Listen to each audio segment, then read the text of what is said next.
This is the Mistress Carrie Situation Report for August 8th, 2025. New releases out today include Metal Fourth from Baby Metal, Better Than Ezra releasing the vinyl reissue of Deluxe. The Black Keys have a new album called No Rain, No Flowers. Filter releasing the Ultra edition of their album, The Algorithm. Fleetwood Mac releasing Fleetwood Mac, the Rhino High Fidelity version. Godsmack releasing the vinyl reissue of 1000 Horsepower. Good Charlotte are back with their first new album in 7 years, Motel de Cap. Hailstorm's new album, Everest, is out today. And Machine Gun Kelly releasing his new album, Lost Americana. The Deftones are out with a new single. On the heels of last month's My Mind is a Mountain, the band has released their latest single called Milk of the Madonna. Both songs are set to appear on the Deftones' forthcoming album, Private Music, the follow-up to 2020's Ohms, which is coming out on August 22nd. And a ton of new features got announced yesterday. Marshmello sharing the song Holy Water featuring Jelly Roll. And Falling in Reverse, who had a #1 single with Jelly Roll, are now collaborating with Hardy on a brand new song called All My Women. Falling in Reverse are out on the God is a Weapon tour this summer, with Wage War, Tech Nine, and Sleep Theory in Guilford, New Hampshire at the Bank of New Hampshire Pavilion on August 25th, and with Slaughter to Prevail, Hollywood Undead, and Sleep Theory in Mansfield, Massachusetts at the Xfinity Center on September 13th, and in Hartford, Connecticut at the Xfinity Theater on September 14th. And with the release of their new album today, Baby Metal have released a new single called My Queen that features Spirit Box vocalist Courtney LaPlante. The album also features appearances from Tom Morello from Rage Against the Machine and Poppy. Following the death of Ozzy Osbourne, the BBC has announced they're releasing a documentary about the end of Ozzy's life titled Ozzy Osbourne Coming Home, set to air on August 18th at 9 p.m. UK time. The film will focus on the tail years of Ozzy's life through interviews and unique access with Ozzy's family, including Jack, Sharon, and Kelly. According to the BBC, shooting for the film had begun 3 years ago while Ozzy and Sharon tried to move their lives out of the U.S. and back to the U.K. It was originally supposed to be a docuseries called Home to Roost.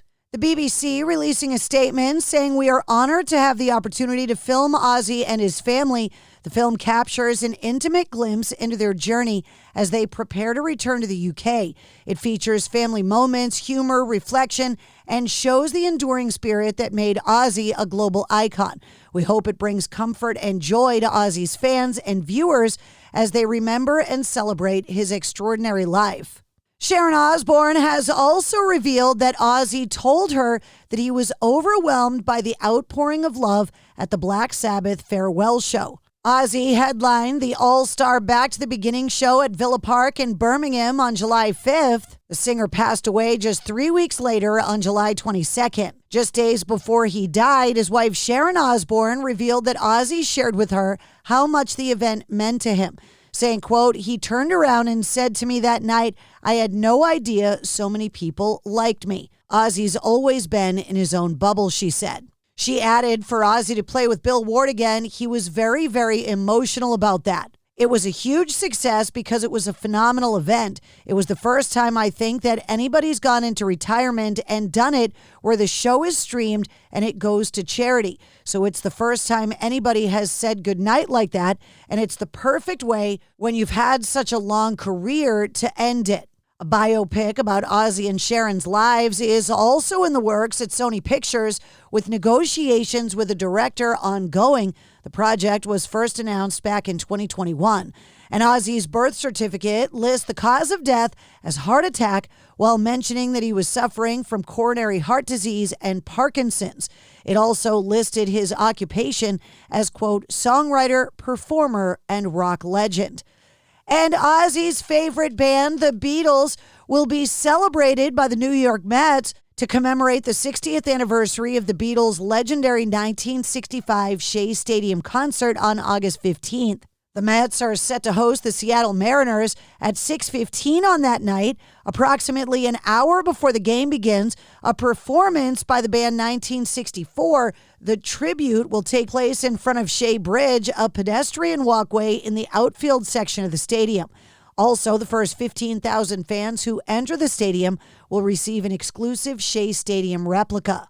The game's first pitch will be thrown out by people who worked at the stadium on that day in 1965 when the Beatles performed for over 55,000 people, a record-breaking number at that time. To end the night, a themed fireworks show is going to happen after the game. The Beatles played 2 shows at Shea Stadium in 1965, one on August 15th, the other on August 23rd. The following year, they stopped performing live for paying audiences.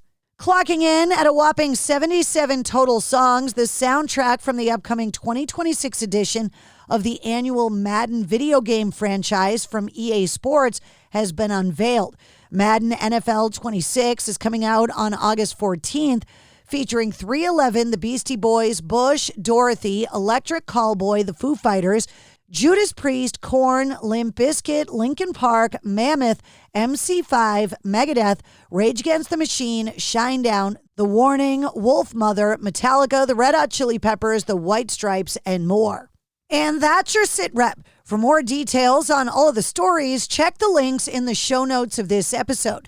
And don't forget to like, follow, share, comment, and subscribe to the Mistress Carrie Podcast. New full-length episodes come out every Wednesday. Episode 269, featuring Richard Patrick from Filter, is available now.